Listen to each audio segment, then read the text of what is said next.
பெற்றோர் செய்த பாவம் யாரை சேரும்? ஒருவர் செய்த பாவ புண்ணியங்களைப் பொறுத்து அவருக்கு கிடைக்கும் பலன்களானது இறப்புக்குப் பிறகும் அவருடைய சந்ததிகளுக்கு கிடைக்கும் என்று சாஸ்திரங்கள் கூறுகின்றன. ஒருவர் தன்னுடைய வாழ்நாள் முழுவதும் புண்ணியங்களை சேர்த்து கொண்டிருந்தால் அவரது சந்ததிகளானது வாழையடி வாழையாக மிகுந்த உயர்ந்த செல்வம், நிலையோடு நிம்மதியான நோயற்ற வாழ்வு வாழ்வார்கள் என்பது நம்பிக்கை. அந்த வகையில் பெற்றோர் செய்யும் பாவமானது யாரை சேரும், யாரை சேர்ந்தே தீரும் என்பதை பற்றி அறிந்து கொள்ளுங்கள். ஒரு மனிதன் செய்யும் பாவமானது எந்த அளவிற்கு இருக்கிறதோ அந்த அளவிற்கான பலனை பாவம் செய்த மனிதனோ அல்லது அவனுடைய இறப்பிற்கு பிறகு அவனுடைய சந்ததிகள் அதை அனுபவிக்க வேண்டும் என்பது எழுதப்பட்ட விதி. இது தெய்வ குற்றம் கூட. ஒருவர் நன்றாக வாழும் பொழுது மற்றவர்கள் அவர்களை பார்த்து அவருடைய பெற்றோர் புண்ணியம் செய்திருப்பார்கள் போல, இருவரும் நல்ல பணக்காரரான எந்தவித கவலையும் இல்லாமல் நிம்மதியாக இருக்கிறான் என்று கூறுவதை நாம் கேட்டிருப்போம். இதுவே ஒருவன் கஷ்டப்படும் பொழுது பெத்தவங்க செய்த பாவம் பிள்ளைகளை சேரும் சொல்லுவாங்க. அதான் இவன் நாய்படாத பாடுபடுறான் போல என்றும் கூறுவார்கள். இதை நாம் அனைவரும் புரிவதற்காக கிருஷ்ண பகவான் மிக எளிய கதையின் மூலம் விளக்குகிறார். குருச்சேத்திரம் வெற்றிகரமாக முடிந்தது. பாண்டவர்கள் அனைவரும் கிருஷ்ணரின் உதவியோடு வெற்றியடைந்தவர்கள். அந்த நேரத்தில் திருதராஷ்டிரன் கிருஷ்ணரை பார்த்து, கிருஷ்ணா, நான் குருடனாக இருந்த போதிலும் தர்ம நியாயங்களோடு அரசாட்சி புரிந்து மக்களை நன்றாக காத்து வந்தேன். அப்படி இருக்க எனது 100 பிள்ளைகளையும் ஒருவர் கூட மிச்சம் இருக்காமல் அனைவரும் இறந்ததற்கான காரணத்தை கூறு என்று கேட்கிறார். உடனே கண்ணன் சிரித்துக்கொண்டே, நான் ஒரு கதை சொல்கிறேன். அந்த கதையின் முடிவில் நான் கேட்கும் கேள்விக்கு சரியான பதில் கொடுத்தீர்கள் என்றால் நீங்கள் கேட்ட கேள்விக்கு நான் பதில் அளிக்கிறேன் என்று கூறுகிறார். திருதராஷ்டிரன் சரி என்று கூறுகிறார். கிருஷ்ணன் கதை சொல்ல ஆரம்பிக்கிறார். நீதிநெறி தவறாத ஒரு மன்னன் தன்னுடைய நாட்டை மிக செழிப்பாக மக்களின் குணமறிந்து நீதி நெறியோடு ஆட்சி செய்கிறார்.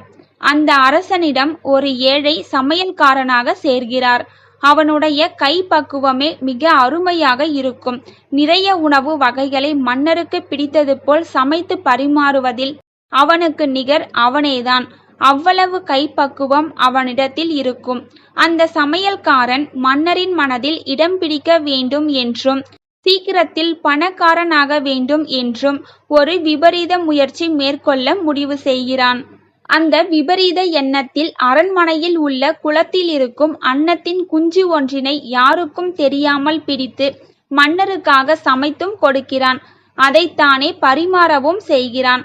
இது என்ன உணவு என்று தெரியாமலேயே மன்னரும் அந்த ருசிக்கு மயங்கி அடிக்கடி அதே உணவை சமைத்து தருமாறு சமையல்காரனிடம் கட்டளையிடுகிறார்.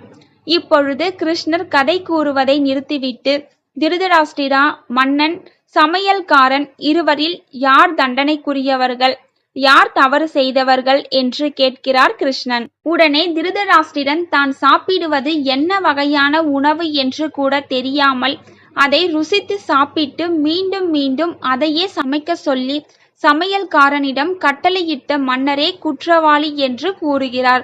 உடனே நீதிநெறி தவறாத அரசன் என்பதை நிரூபித்துவிட்டாய். அதன் காரணமாகவே 100 குழந்தைகளும் சிறந்த மனைவியும் உனக்கு வாழ்க்கையில் கிடைத்தார்கள். ஆனால் நான் இப்பொழுது சொன்ன கதையும் உன்னை பற்றியதுதான். போன பிறவியில் நீயே மன்னனாக இருந்து நீ சமையல்காரன் செய்து கொடுத்த அன்ன குஞ்சுகளால் செய்யப்பட்ட உணவையே சாப்பிட்டாய். இறந்த அன்னங்களின் தாய் எந்த வகையான வேதனை அடைந்திருக்கும் என்பதை நீ உன்னுடைய 100 பிள்ளைகளை இழந்து இப்பொழுது அறிந்து கொண்டிருக்கிறாய். நீ செய்த பாவம் என்னவென்று இப்பொழுது புரிகிறதா? நீ இருந்தாய். அப்படி இருந்தும் தினம் தினம் சாப்பிட்ட உணவானது என்னவென்று தெரியாமலேயே ரசித்து சாப்பிட்டதால் கண்ணிருந்தும் குருடனாகவே இந்த பிறவியில் குருடனாக நீ பிறந்தாய். அந்த அன்னம் பட்ட கஷ்டத்தை நீயும் இப்பிறவியில் பட்டு போன பிறவியில் செய்த பாவத்திற்கு இந்த பிறவியில் அனுபவிக்கிறாய் என்று கூறுகிறார் கண்ணன். நான் செய்த பாவமானது தன்னையும் தண்டித்து தன்னுடைய பிள்ளைகளையும் தண்டித்து விட்டதே என்று திருதராஷ்டிரன் தலை குனிந்து தன் தவறை உணர்கிறார். நம்முடைய இப்பிறவியில் செய்யும் பாவமானது நம் பிள்ளைகளை வந்தடையும் என்பது கிருஷ்ணன் சொன்ன கதையின் மூலம் நமக்கு புரிகிறது. ஆகவே இப்பிறவியில் பாவம் ஏதும் செய்யாமல் புண்ணியங்களை சேர்ப்போம். அந்த புண்ணியங்களை நம் பிள்ளைகளுக்கு சொத்துகளாக கொடுப்போம். தேங்க்யூ ஃபார் வாட்சிங்.